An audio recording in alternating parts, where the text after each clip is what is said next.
dari awalnya. Oke.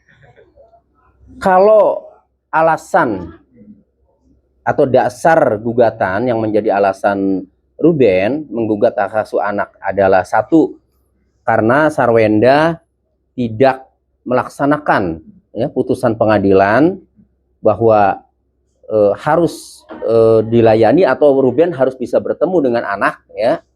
Nah, kemudian ternyata pelaksanaannya itu ya tidak sesuai dengan putusan pengadilan. Yang kemudian yang kedua, ada alasan bahwa anak diajak live streaming oleh Sarwenda. Oke. Oke.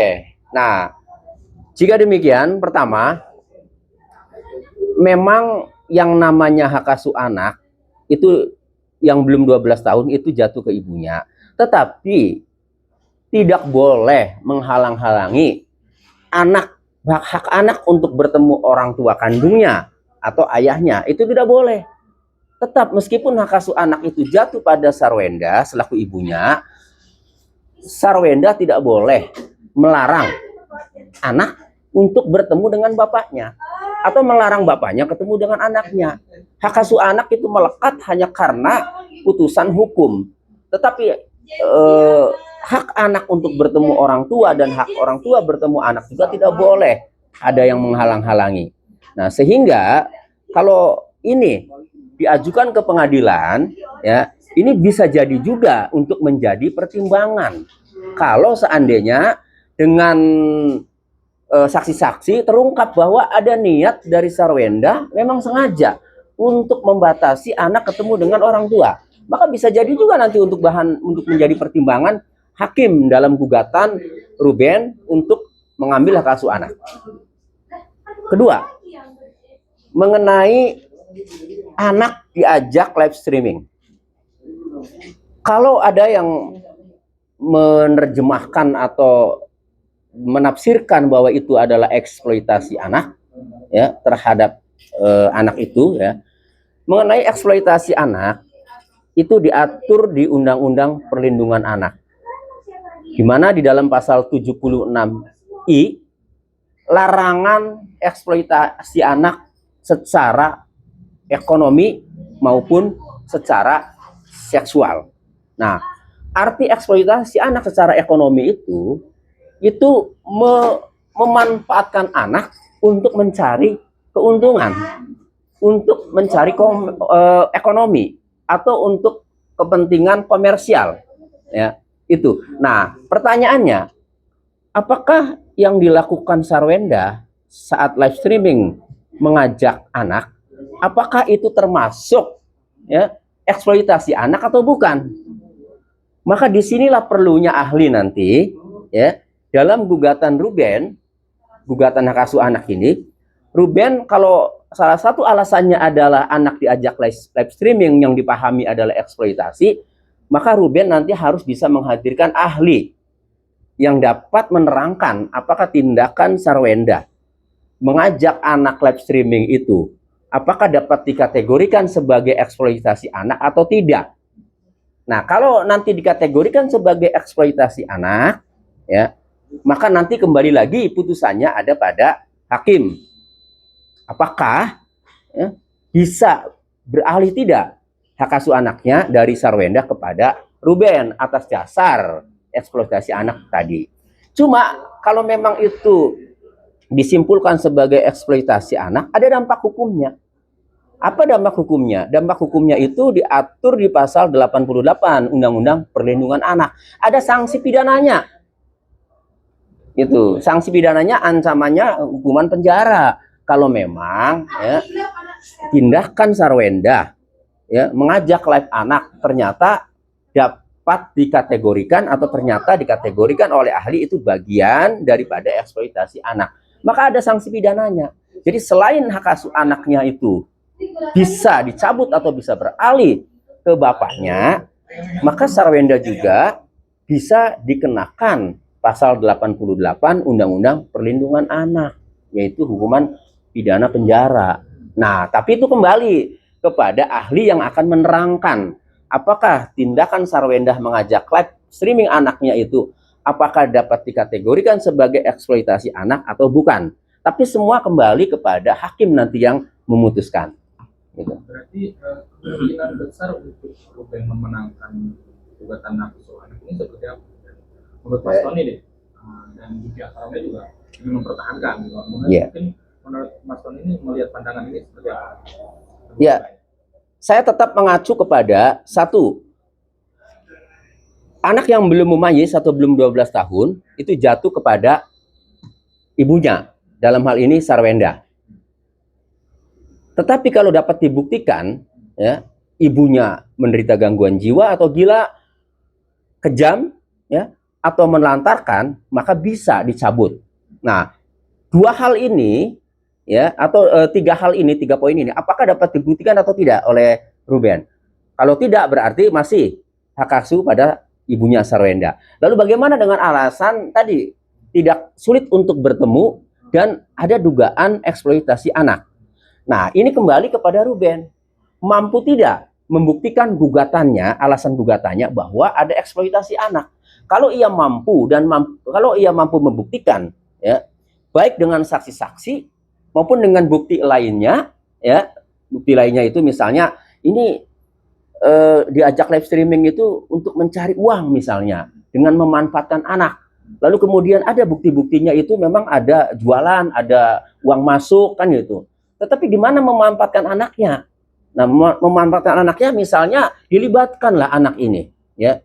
Ada semacam interaksi, ya, atau walaupun interaksinya pasif, ya, dari searah dari Sarwenda, tetapi ada upaya untuk memanfaatkan.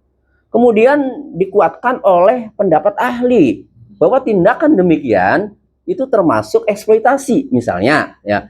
Maka potensi Ruben untuk memenangkan hak asuh anak ini besar kalau Ruben mampu membuktikan alasan itu.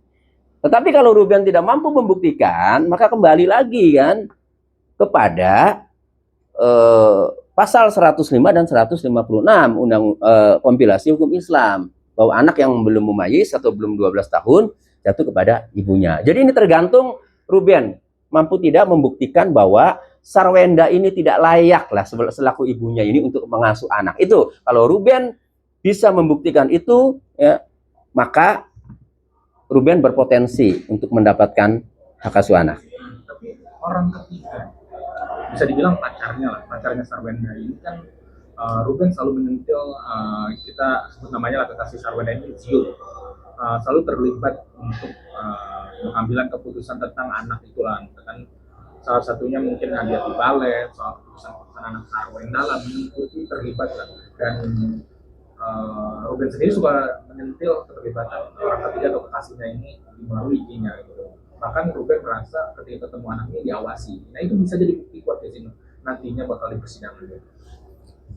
Iya, kalau ada pihak ketiga atau dalam hal ini pacarnya Sarwenda, ya, saya rasa pacarnya Sarwenda ini kan bukan bagian dari keluarga atau hubungannya dengan anak, ya. Ini hanya sebatas pacar, sehingga dia tidak bisa untuk mempengaruhi, ya, keputusan, ya, keputusan hakim itu tidak bisa. Yang dapat mempengaruhi putusan hakim itu adalah tadi tindakannya Sarwenda sendiri, sikapnya Sarwenda sendiri selaku ibunya itu. Nah, jadi kalau misalnya ada pihak ketiga yang ikut campur atau ikut seolah-olah jadi bapaknya kan gitu. Nah, ini kan kembali kepada keputusan atau sikap dari Sarwenda. Meskipun bapaknya pacarnya itu sebaik apapun, ya, itu kembali keputusannya ada pada Sarwenda. Sepanjang Sarwenda, ya, masih menghormati putusan pengadilan, masih menganggap bahwa dia adalah bapaknya, tidak melarang, tidak membatasi, ya, maka meskipun ada pihak ketiga juga tidak ada masalah kan. Nah, tetapi kalau kemudian Sarwendahnya ini, ya, membatasi, ya, sikapnya kemudian menelantarkan, ya, kemudian kejam misalnya, ya. Nah, seperti yang saya sebutkan tadi ada 3 hal, ya, gangguan jiwa, kejam atau melantarkan.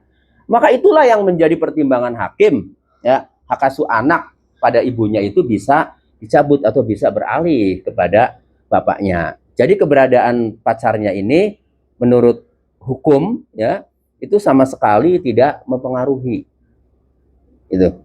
Berarti bisa dibilang nanti di pengadilan itu, oh ya kita berbicara soal pengadilan yang kemarin mediasi. Mungkin menurut Mas Tony, kenapa mediasi pertama tidak adanya kesepakatan ketika Sarwenda dan Ruben itu bertemu, dan bahkan mereka bertemu berdua nih, tidak didampingi kuasa hukum.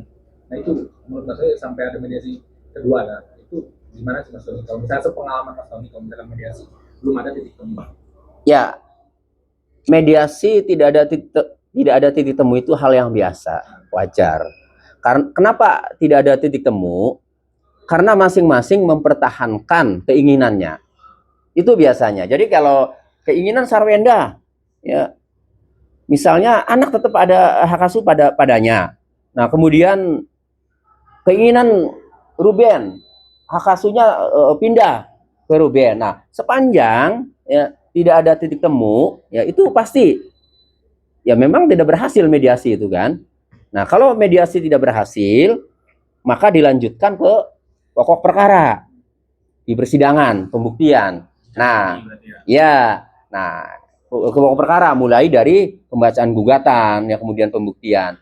Nah, di pemeriksaan pokok perkara itulah nanti ya, itu dibuktikan atau tidak loh bahwa Sarwenda itu tidak layak untuk mengasuh anak atau harus dicabut beralih kepada Ruben selaku bapaknya. Disitulah nanti ya, tempatnya untuk membuktikan bagaimana alasan atau dasar gugatan Ruben mengenai hak asuh anak ini dapat dibuktikan.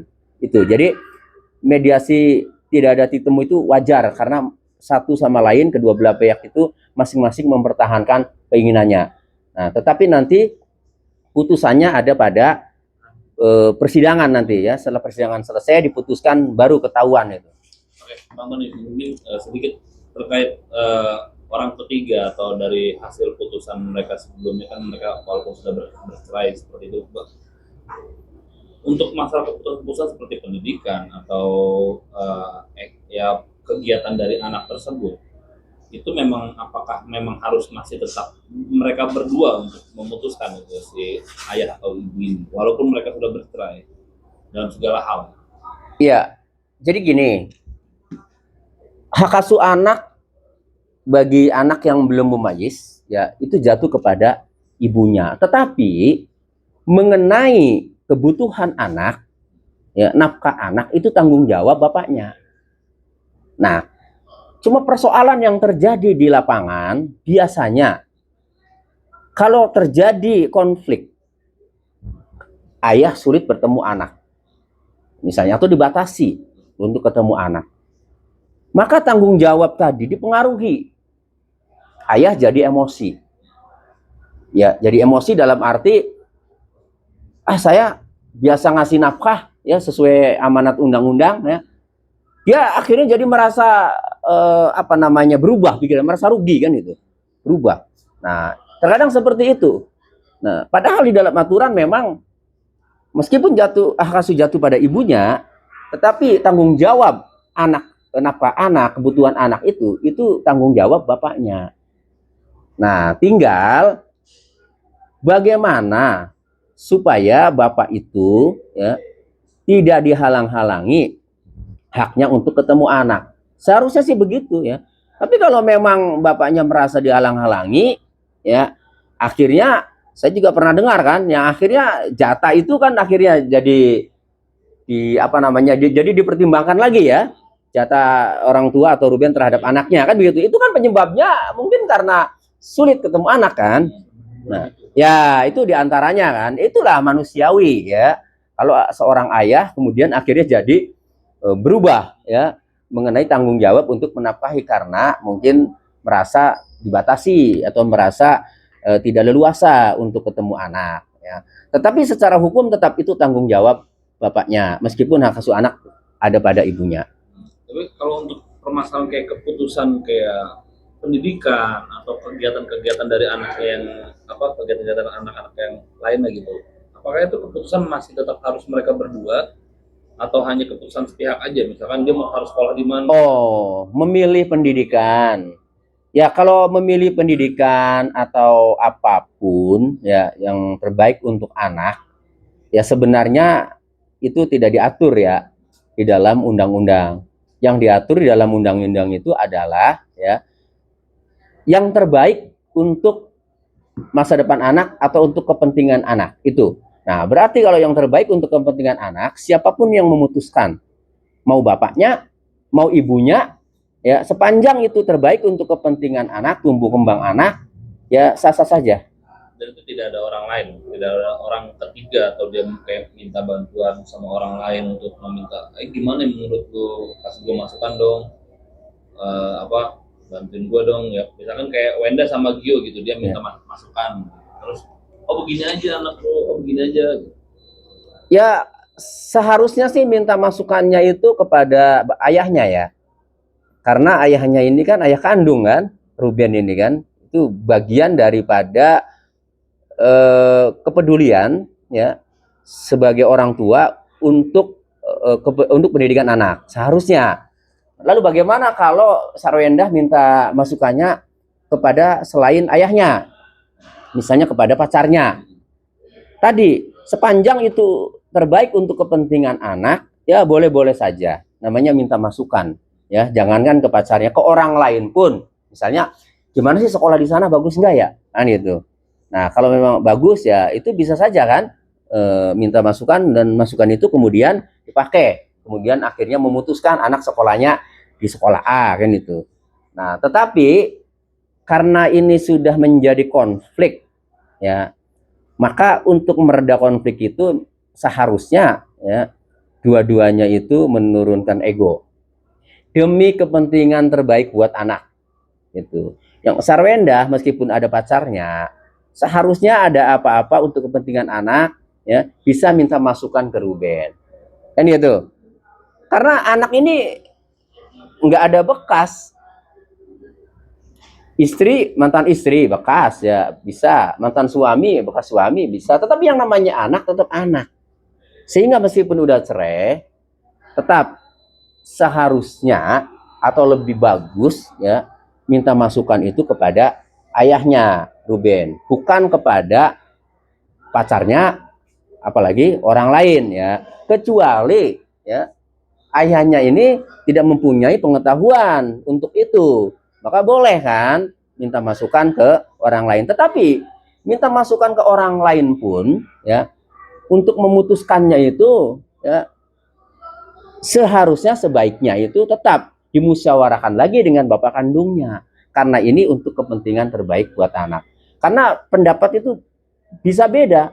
Nanti ketika Sarwenda mengatakan sekolah A bagus dengan pertimbangan ABCD misalnya, tetapi belum tentu pendapat Ruben, ya kan, mengenai sekolah A itu yang dimaksud Sarwenda bagus, belum tentu juga kan menurut Ruben sebagai ayahnya.